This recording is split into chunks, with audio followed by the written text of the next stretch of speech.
there is a ton of discourse these days over what's going to happen with jobs in an enormous amount of industries due to AI. People think that it's going to take all our jobs. Some people think it's going to take none of our jobs. But what the majority of people seem to be in agreement on, even artists themselves, who tend to be optimists, like, come on, guys, generally the consensus view is if it isn't, oh no, just give up, just become a nihilist, because AI is going to take all the art jobs, all the writers, all the painters, all the musicians, they're all going to be gone because robots will do it better. And I can see where this all comes from, but today in this video, I'm going to go into the reasons why I think that the arts are one of the safest industries besides for manual labor, such as moving and construction. Like, you can't AI generate an office building. You probably wouldn't need the office building. Like, do AI workers need offices? But you can't AI generate it. But besides for manual labor, I think the arts is one of the safest industries to be in when it comes to the effects of AI. And now I'll get into why. First of all, when we hear about all of these projections, by 2027, for example, one that I recently heard in an Economist article, AI should be able to offer novel insights, as in come up with ideas that nobody's thought of before, invent things, create cures for illnesses. AI is already able to do creative things, like you can generate music and videos and art and writing, but they're all not that good still now. Like, especially writing compared to what human beings do, it really isn't that good at this point. It would take almost as much time to work with an AI to the point that it would make a good novel to write an actually good novel. But what the projections are saying is that by 2027, by 2026, by later 2025, whatever people are saying, it's happening tomorrow. AI will be able to do all of these things better than human beings can. And that's based on the trend line. That's based on where things are headed at this very moment. But this, I think, points to a trend, points to something that's happened with other technologies before. For example, with transportation, where people thought by decades ago, we would be flying around in our cars, not driving them, flying cars, or personal helicopters. That was something people almost really tried to market. Because they looked at how fast automobile technology was evolving back in the day and figured if things continue at this rate for decades, then this and this and this and this. And they were probably right. But things didn't continue at that rate for as long as they were projecting it to. People kind of assume that things will continue on the trend that they're on forever. But nowadays, you see, automobile technology is not evolving nearly as rapidly as it was when automobiles were younger. That's the nature of technologies. When you just make something new, it's far from perfect. It's far from tested. So innovating on it, finding the problems and fixing them and making things better is a lot easier. And then that becomes more difficult as time goes on. Now, AIs can overlook the improvements of other AIs. But I do think that there is a bit of an assumption among people that with AI, there's a sort of limitlessness, that it will simply improve and improve and improve at the same or even a much, much faster rate for decades and decades and decades. And I don't think that's borne out with many technologies that have come before it. That's just generally not how most technologies work. I can understand why AI being a software, being with machine learning, with all that, it being a little more flexible, on those limits. So I do believe that AI is going to improve significantly.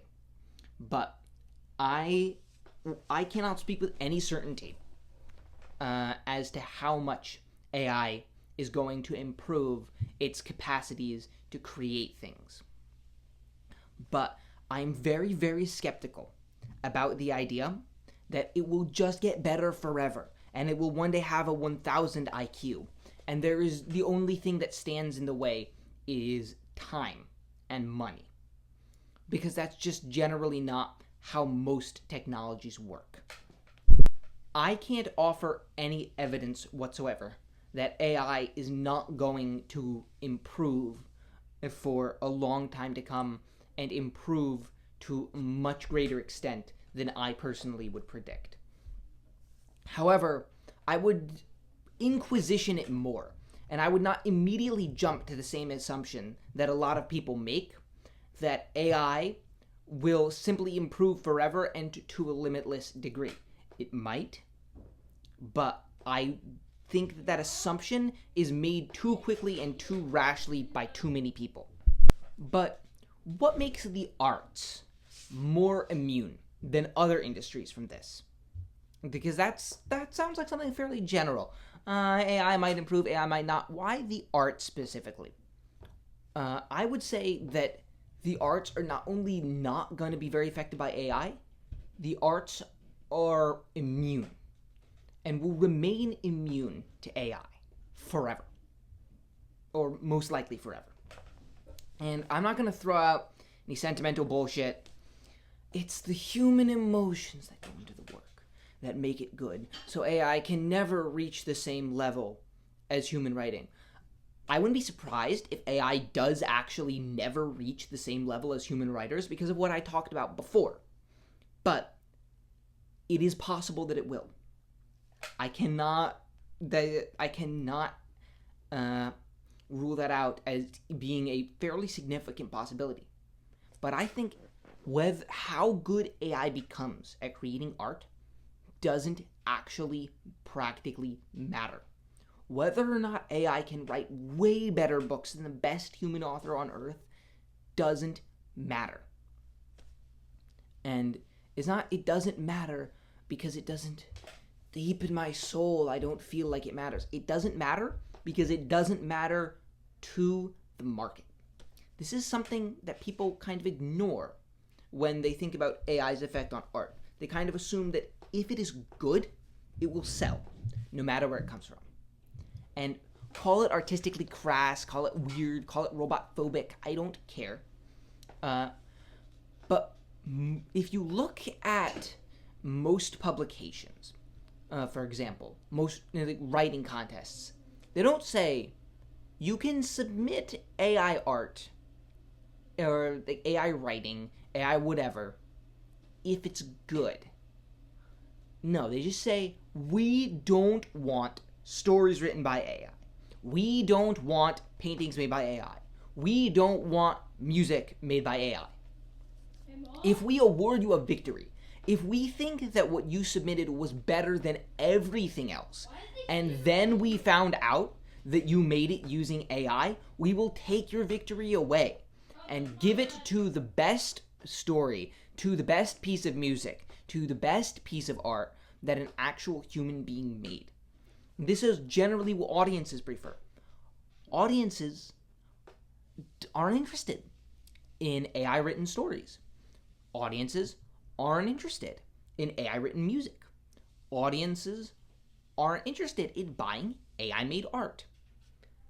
Because people want to buy art that comes from people. People want to feel a connection to other people, to creators themselves through art. That does venture into the sentimental nature of it, but a lot of the market is driven on sentiment. And often sentiment can override what is actually better. Better in air quotes. Because what is better is it can unfortunately, it annoys me as well, but it can often be very subjective. I don't like subjectivity, but there it is. So people don't want it. So there's just going to be no money in it. And it seems to me people are fairly stubborn. I don't think people are going to come around to AI art. I don't think people are going to be like, but it's so good that I just don't care where it came from. People don't even want to try AI art. People don't even want to try stories written by AI, art made by AI, music written by AI. People just want things made by people. And the market survives by giving people what they want. You don't pay an author that much for their book. And the speed of publishing doesn't actually matter that much. You could publish 300 books a day with the new improved 2027 AI. Nobody's buying 300 books a day. You can't sell that. So that difference is basically negligible. So I think that art, because human art is what the market wants, will always remain in human hands, no matter how good AI